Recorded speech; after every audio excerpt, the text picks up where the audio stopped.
साथियों, आज खुशी है और सम्राट अशोक क्लब की उसमें बहुत अहम भूमिका है। उन्होंने इस क्लब के माध्यम से जो सामाजिक चेतना पैदा की, उसी का नतीजा है आज पूरे देश में सम्राट अशोक जयंती की बहार है।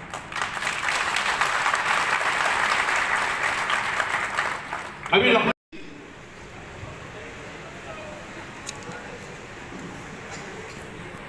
आज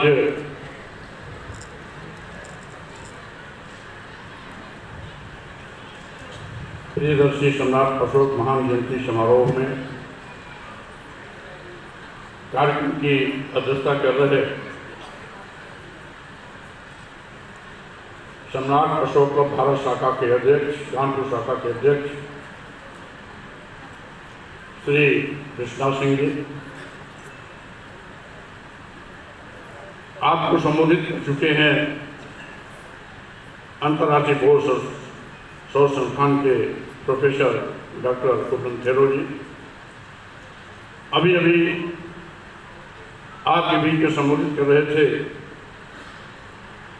सम्राट अशोक क्लब के राष्ट्रीय प्रवक्ता और आज के इस कार्यक्रम के मुख्य वक्ता डॉक्टर सच्चिदानंद मौर्य जी। हम सबके बीच में संबोधित कर चुके हैं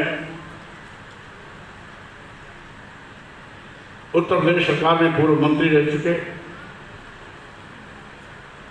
डॉक्टर रामाशय कुशवाहा जी, साथ ही साथ हमारे बीच में विराजमान विशिष्ट अतिथि के रूप में माननीय डॉक्टर आर के कुशवाहा जी, माननीय केवी सिंह जी, और कार्यक्रम का बहुत ही सफल संचालन कर रहे भाई राजीव सिंह जी एवं अनिल कुमार जी, साथ ही साथ यहाँ पर उपस्थित हमारे बहुत से सम्मानित साथी उपस्थित हैं। भाई शिव कुशवाहा जी, ध्यान सिंह कुशवाहा जी, हमारे जिलाध्यक्ष कानपुर ग्रामीण के श्री रामदास कुशवाहा जी, कई बार सदस्य पंचायत रहे भाई सुरजीत सिंह कुशवाहा जी, दीपू कुशवाहा जी, प्रशांत कुशवाहा जी, दीपक कुशवाहा, एडवोकेट जी, संतोष जी, संजय कुशवाहा जी, दिनेश जी, जितेंद्र जी, पंकज जी, विनोद जी, आप तमाम साथियों के साथ साथ यहाँ पर उपस्थित सभी हमारे परम सम्मानित भाइयों बहनों नौजवान साथियों, जैसा कि अभी यहाँ पर सांस्कृतिक कार्यक्रम की प्रस्तुति भी यहाँ पर उपस्थित हमारे होनहार बच्चों के द्वारा प्रस्तुत की जाएगी। समय भी बहुत तेजी से आगे जा रहा है, इसलिए लंबी बात नहीं करूंगा। हमारे साथ में लखनऊ से चल के आए भाई श्री कुशवाहा जी और आयोजन मंडल के सभी सम्मानित पदाधिकारी साथियों तथा जो अभी पत्रिका विमोचन हुई है उसके प्रधान संपादक सहित संपादक मंडल के सभी सम्मानित साथीगण, हम सम्राट अशोक जयंती के माध्यम से अपने अतीत गौरवशाली इतिहास को समझने और समझाने की बात कर रहे हैं। साथ ही आप जानते हैं कि हमारा स्वर्णिम इतिहास रहा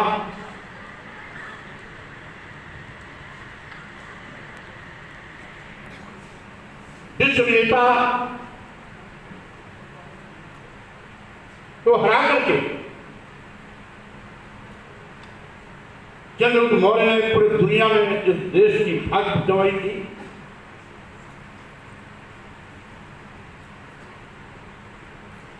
सम्राट अशोक महान पहले ऐसे विश्व के शासक थे जिनको महान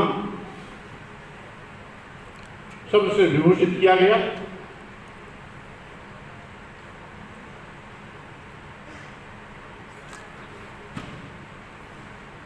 जैसा कि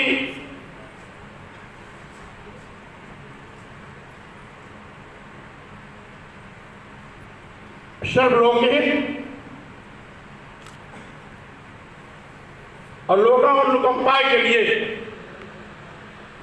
सम्राट अशोक का शासन जाना जाता है। यो कहिए महान शब्द से नहीं मिला, उन्होंने लोकतांत्रिक व्यवस्था को घर घर जन जन तक पहुंचाया। लोकतंत्र क्या है, काम के माध्यम से उन्होंने बताया। सम्राट अशोक ऐसे पहले शासक थे जिन्होंने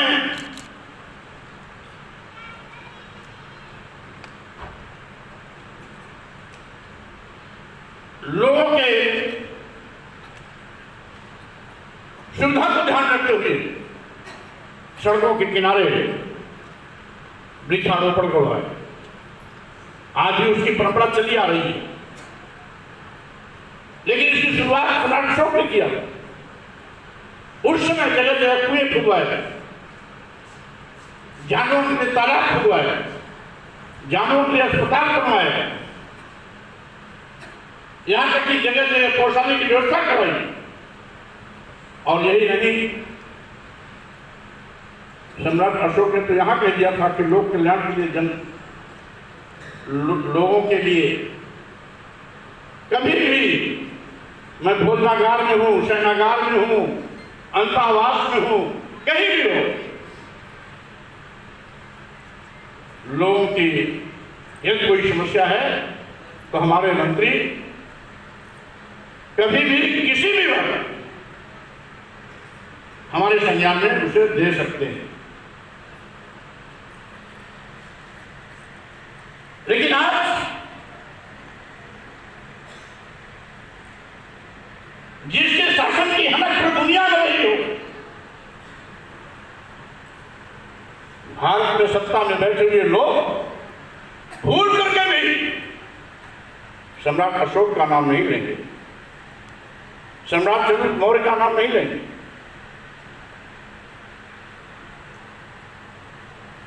जो कभी कोई युद्ध में जीता हो वो उनके आदर्श है। जिसने विश्वविजेता सिकंदर की पूरी फौज को बंधक करा लिया हो, सरेंडर करा दिया हो, चंद्रगुप्त का नाम भूल करके भी कभी नहीं लेंगे। साथियों,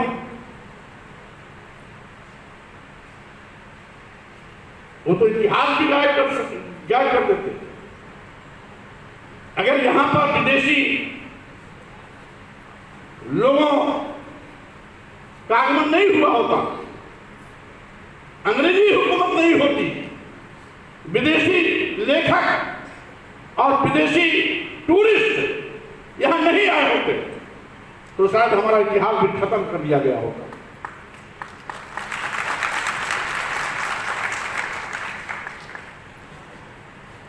बहुत कुछ अंग्रेजी हुकूमत ने हमारे इतिहास को संजो के रखा। आज भी जो भारतीय इतिहास के विषय में यहां आपको पढ़ने को नहीं मिलेगा, ब्रिटिश के लाइब्रेरी में चले जाइए, सारे आपको इतिहास को आप मिल जाएंगे। यहां के लोगों ने यहां के लोगों को बस चलता तो पूरा इतिहास का प्रगति होगा।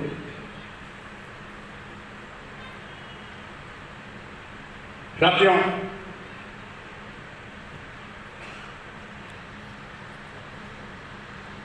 क्योंकि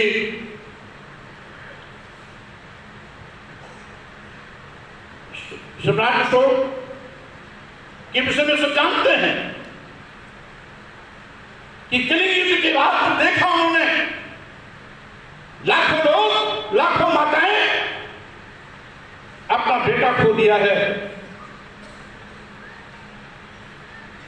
लाखों बहनें अपना पति गंवा चुकी हैं, लाखों नौनिहाल बच्चे कोई अपना पिता खो दिया, कोई भाई खो दिया है।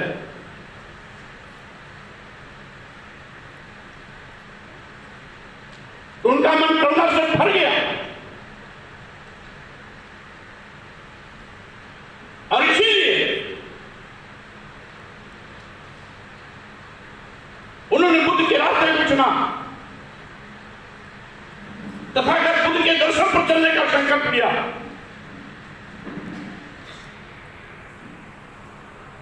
और उन्होंने कहा कि अब हम लोगों को तलवार की जंग लड़ के नहीं जीतेंगे,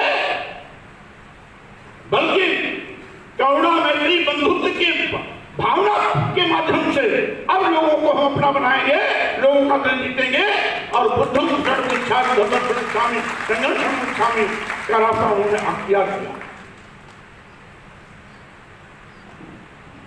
साथियों,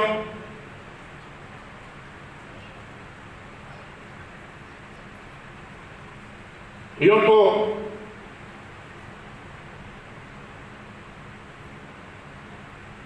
सम्राट अशोक का त्याग, तो आप इसी से समझ लीजिए कि उन्होंने विश्व के शासक महान होने का गौरव प्राप्त करने के बावजूद भी अपने बेटे और बेटी को बौद्ध धर्म के प्रचार प्रसार के लिए लंका भेज दिया।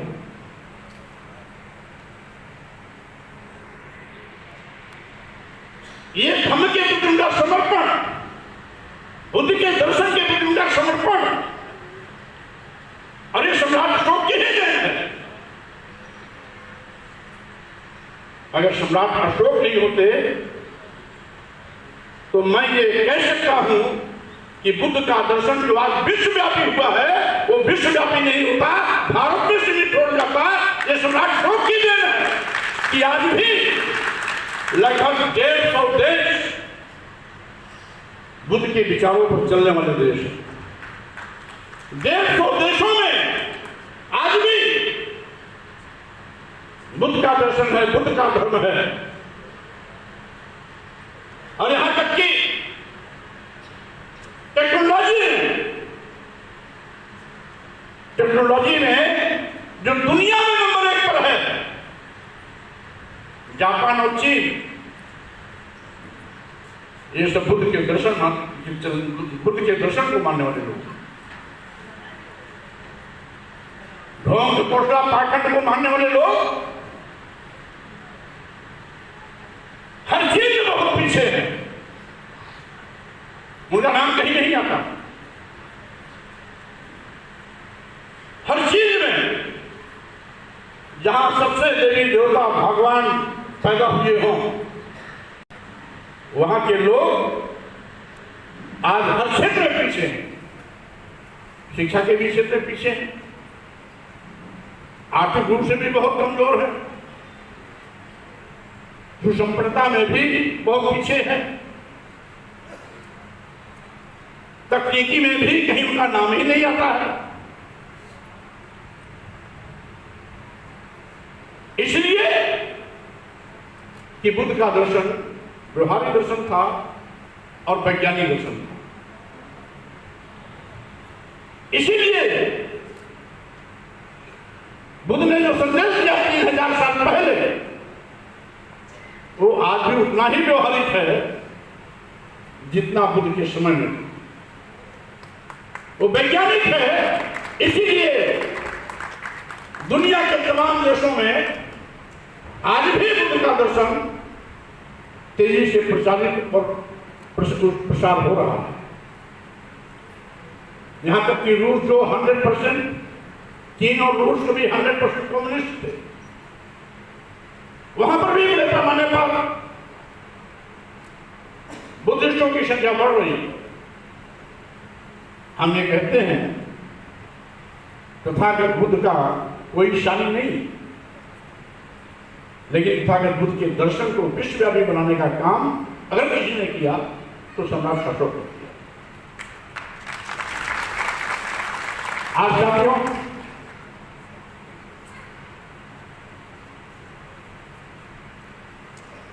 क्योंकि इतिहास बात का गवाह है कि सम्राट अशोक के जमाने में लोगों के घरों में ताला नहीं लगता।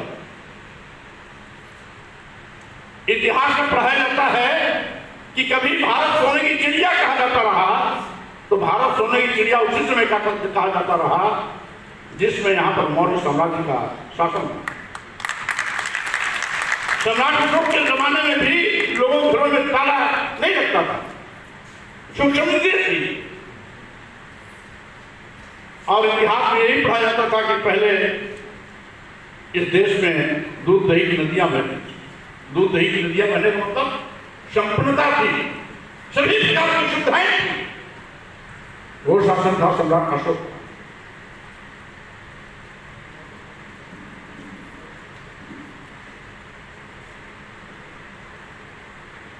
सम्राट अशोक इसलिए भी महान थे कि बौद्ध धर्म होने के बावजूद भी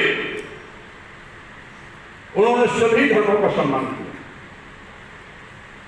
सभी धर्मों का सम्मान किया।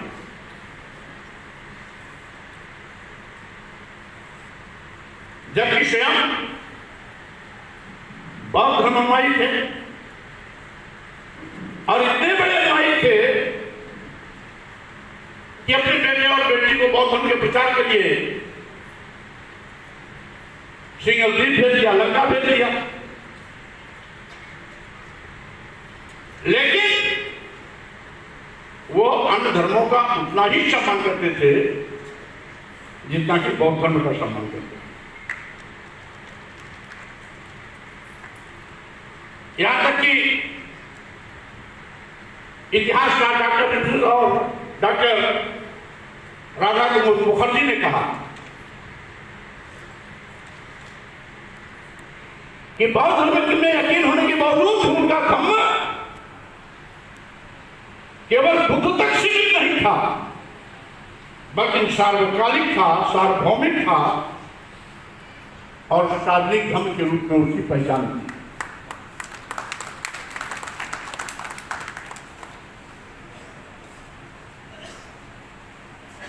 इतिहासकार रमाशंकर त्रिपाठी, डॉक्टर रमाशंकर त्रिपाठी ने भी कहा कि उनका धर्म सभी प्रकार के नैतिक सिद्धांतों व आचरणों से भरा हुआ था।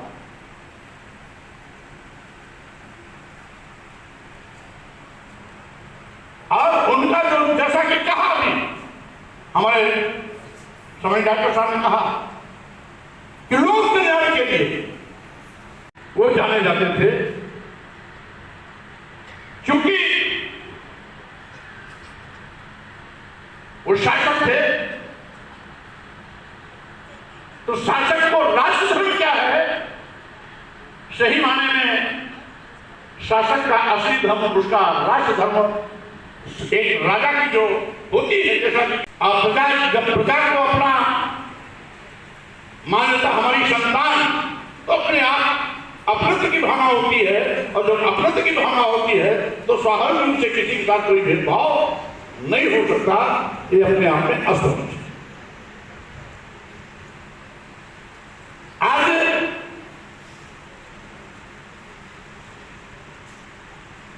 इतिहास को मिटाने की कोशिश करने के बावजूद भी हमारा अतीत गौरवशाली इतिहास आज भी सफर भारी है।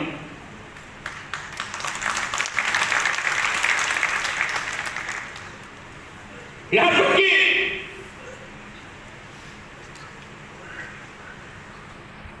न केवल हमारे बौद्ध साहित्य को खत्म किया गया,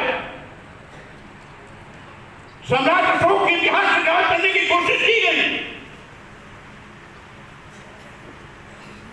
फिर भी सम्राट अशोक के 84,000 जो उन्होंने स्तूप बनवाए थे,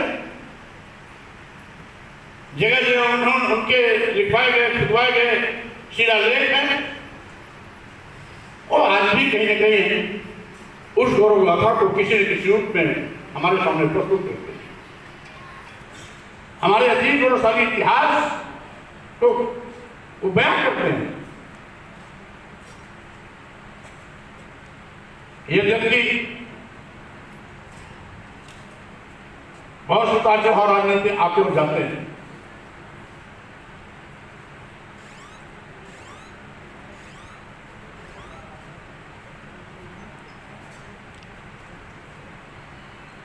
और यहां तक कि तमाम लोगों का कल्पित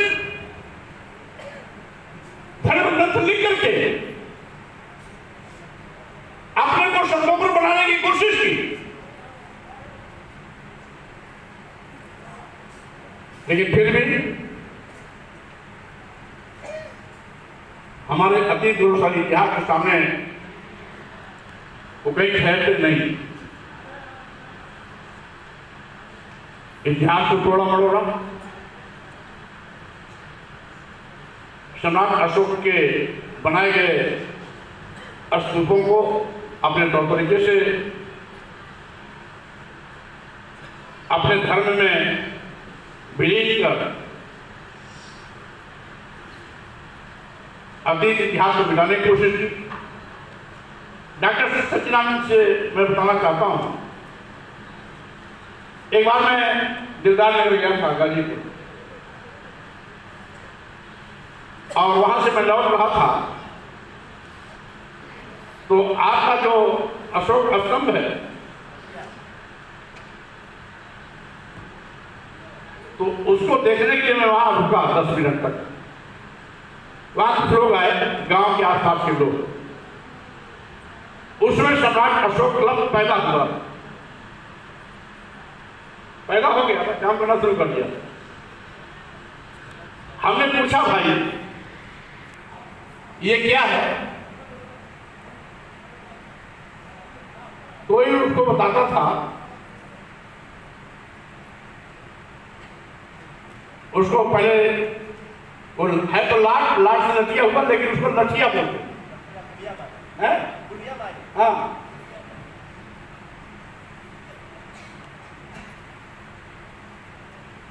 तो कि एक बताए लोहरी यादव जी थे ना, उन्होंने लाठी एक बार फेंक दी थी, वो आकर के यहीं पर धंस गई।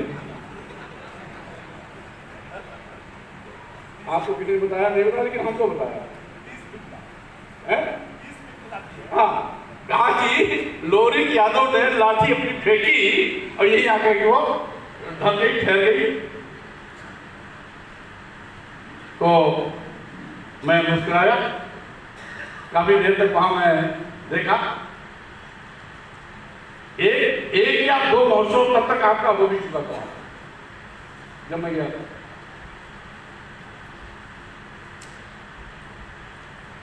तो इसी प्रकार से अशोक की लाट को जब लाट टूट गई तो किसी ने कह दिया ये शिवलिंग है, किसी ने कह दिया लोहरी की लाठी है। तरह तरह की तंती बना करके हमारे इतिहास को झुकाने की कोशिश की। हमने तो इतिहास पढ़कर के तमाम चीजें खोजी और इन्हीं मनबाजी इतिहासकारों के द्वारा लिखी गई किताबों से खोजा। रामेश्वरम, तिरुपति बालाजी का मंदिर, ये सब पहले बौद्ध मठ थे, ये सब पहले बौद्ध मठ थे।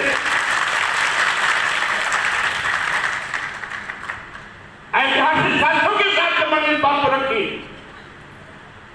तो सारे मनवादियों की जुबान बंद हो गई, मेरी बात का कोई इनकार नहीं कर सका। और हर हफ्ते कैसे अभी महाबोध बुद्ध विहार महाभैरव बिहार का, जहां बुद्ध को ज्ञान प्राप्त हुआ था, जिस बिहार को सम्राट अशोक ने बनवाया था, उस बिहार को हड़पने की नियत से उसमें हिंदू पंडित पुजारियों को घुसे दिया।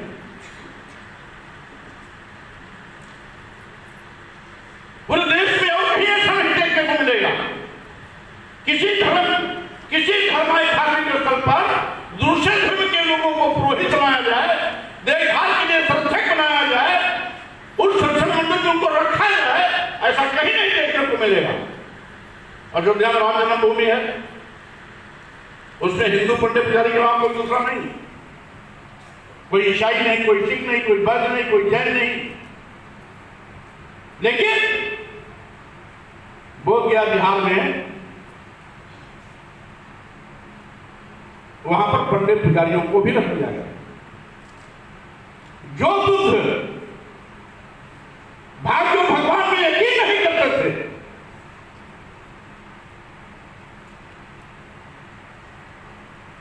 वहां के हिंदू पंडित पुजारी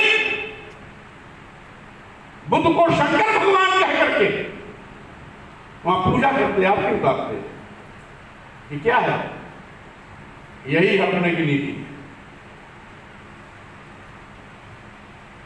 सत्ता शासन का संरक्षण हो तो कुछ भी कर सकते हैं, ये इनकी संस्कृति रही है। हमारी संस्कृति सब धर्म का सम्मान करने की नहीं। और कुछ ऐसे लोग हैं जो दूसरों की संस्कृति, दूसरे के धर्म को चोरी कर अपना बताने अपनी शान समझते हैं।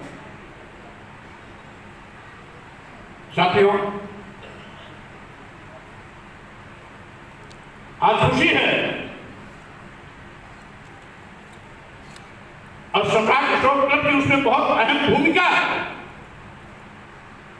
उन्होंने इस क्लब के माध्यम से जो सामाजिक चेतना पैदा की, उसी का नतीजा है आज पूरे देश में सम्राट अशोक जयंती की बहार है।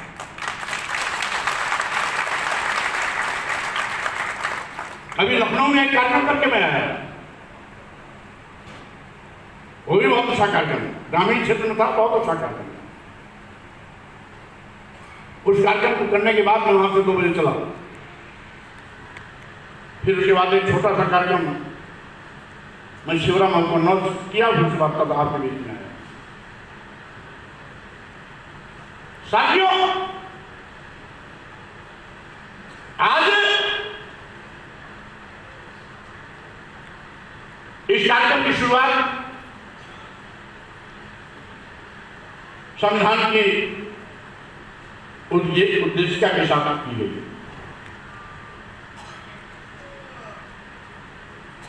जिसमें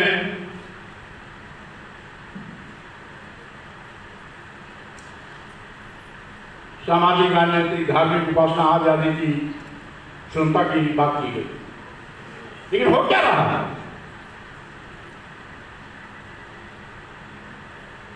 आज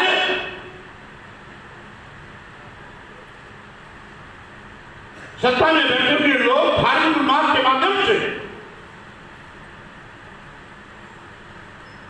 सीधे अपने अपनी बात करवाने पर लगे। उनका राष्ट्र धर्म क्या है, इसे कोई मतलब नहीं। क्योंकि सम्राट अशोक के इतिहास को जानते नहीं और न समझने की कोशिश करना चाहते हैं, जानने की कोशिश करते हैं। आज लगता है 27,000 स्कूल यूपी में बंद हुए, प्राथमिक विद्यालय 4 महीना पहले। शिक्षा इतनी महंगी कर दे रहे हैं कि गांव गरीब मजदूर किसान का बेटा बेटी उच्च शिक्षा ले ही नहीं पाएगा। जातीय धार्मिक भेदभाव इस तरीके से सिर पर चढ़ के बोल रहा है कि अभी डॉक्टर साहब आपके पड़ोस में बीएचयू का मामला है, क्वालिफाई किया, बीएचयू में पीएचडी के एग्जाम में उसका सेकंड रैंक है, प्रोफेसर ने एडमिशन लेने से मना किया कि जाओ तुम जूता में पॉलिश करने काम करो, यहाँ प्रोफेसर पीएचडी लेकर क्या करोगे। मतलब हाईली क्वालिफाइड पूरी यूनिवर्सिटी में सेकंड रैंक पाने वाला पीएचडी टेस्ट में वापस कर दिया गया। उसी बीएचयू में जिसका प्रश्न मैंने असेंबली में भी उठाया था, इंजीनियरिंग पोस्ट ग्रेजुएशन में 8 बच्चों का दाखिला होना था, 8 सीटें मात्र थी, उसमें एक भी एससी एसटी नहीं था, 8 में केवल एक बैकवर्ड लड़का था प्रजापति समाज का, मेरिट में 5वें नंबर पर था, उसके पहले के 4 बच्चों का एडमिशन ले लिया गया, उसके बाद के 3 लोगों का एडमिशन ले लिया गया, अब 5वें नंबर प्रजापति समाज के लड़के के आगे लिख दिया गया not found suitable. Not found suitable एक फैशन चल गया है। एससी एसटी ओबीसी माइनॉरिटीज के लोगों के साथ भेदभाव करने का सरकार ने एक बहाना निकाला, नॉट फाउंड सुटेबल। अभी 1 महीना पहले इंजीनियरिंग का रिजल्ट आया जिसमें एससी एसटी ओबीसी क्या यानी आरक्षित वर्ग के जितने लोग थे, इंटरव्यू के बाद मैंने बताया कि सबके आगे लिखा था एनएफएस और ईडब्ल्यूएस को जिसको 10% आरक्षण मिलना चाहिए था, उस नौकरी में उनको 45 जगहों पर पोस्टिंग मिली। और एससी एसटी ओबीसी के आरक्षित वर्ग के लोगों को एनएफएस यानी नॉट फाउंड सुटेबल। एक चंद्रशोक का शासन था जिसमें बिना भेदभाव के सबको समान रूप से सबके धर्मों के सम्मान भी किया जाता था और कल्याणकारी कार्यों से उनको लाभान्वित भी किया जाता था। आज ऐसे भी लोग हैं जो सत्ता में बैठने के बाद दुश्मनी निकालते हैं। कहने के लिए हमारा संविधान धर्मनिरपेक्ष है, धर्मनिरपेक्ष का स्वरूप है, सेकुलर है, लेकिन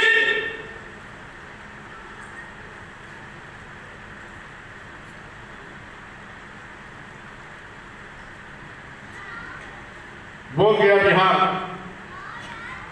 में पंडित जी की जरूर बैठे, कहने के हमारा संविधान कहता हमारा सेकुलर है, लेकिन संविधान की संस्थान वाले लोग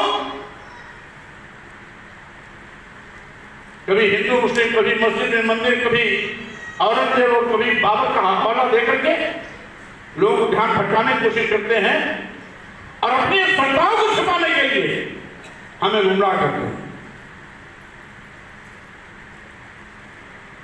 आपको याद होगा भारतीय संविधान निर्माता बाबा साहब डॉक्टर अम्बेडकर दुनिया के सबसे बड़े विद्वान थे। सबसे बड़े विद्वान होने के गौरव प्राप्त करने के बाद में भारत में आते हैं, कदम कदम पर उनको जातीय अपमान कर घूट पीने पड़ते। अब 5 सहते जब आदी हो गए, परेशान हो गए, तो उनको कहना पड़ा कि मैं हिंदू धर्म में पैदा हो गया, ये मेरे बस में नहीं था, लेकिन मैं हिंदू होकर नहीं मरूंगा, ये मेरे बस में है। और इसीलिए 1956 में नागपुर की दीक्षा भूमि पर लाखों लोग के साथ बौद्ध धर्म के अंदर के उन्होंने बताया कि ऐ मुस्लिम समाज के लोगों, तुम्हारे कल्याण का रास्ता बुद्ध के रास्ते पर जाता है, बुद्ध के दर्शन की ओर जाता है। वो डॉक्टर अम्बेडकर का अकेले बौद्ध दीक्षा समारोह नहीं था, वो बौद्ध दीक्षा समारोह के माध्यम से आने वाली पीढ़ी के लिए एक संदेश था। ये संदेश उनके लिए था जो हिंदू के नाम पर शोषण के शिकार होते हैं, हिंदू के नाम पर शोषण के शिकार होते हैं, हिंदू के नाम पर जातीय अपमान के शिकार होते हैं।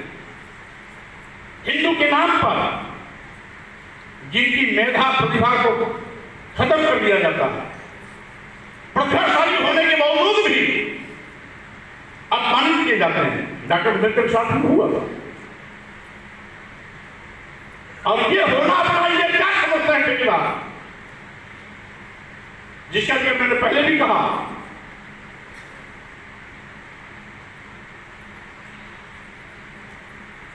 ये तो किसी को सम्मान देना जानते ही नहीं।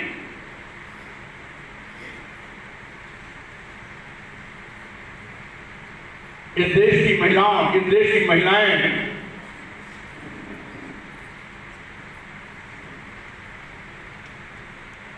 इस देश की 90% वो आबादी जो मेहनत कश है, उसको तो धर्म के नाम पर अपमानित करने के लिए लाइसेंस देते हैं।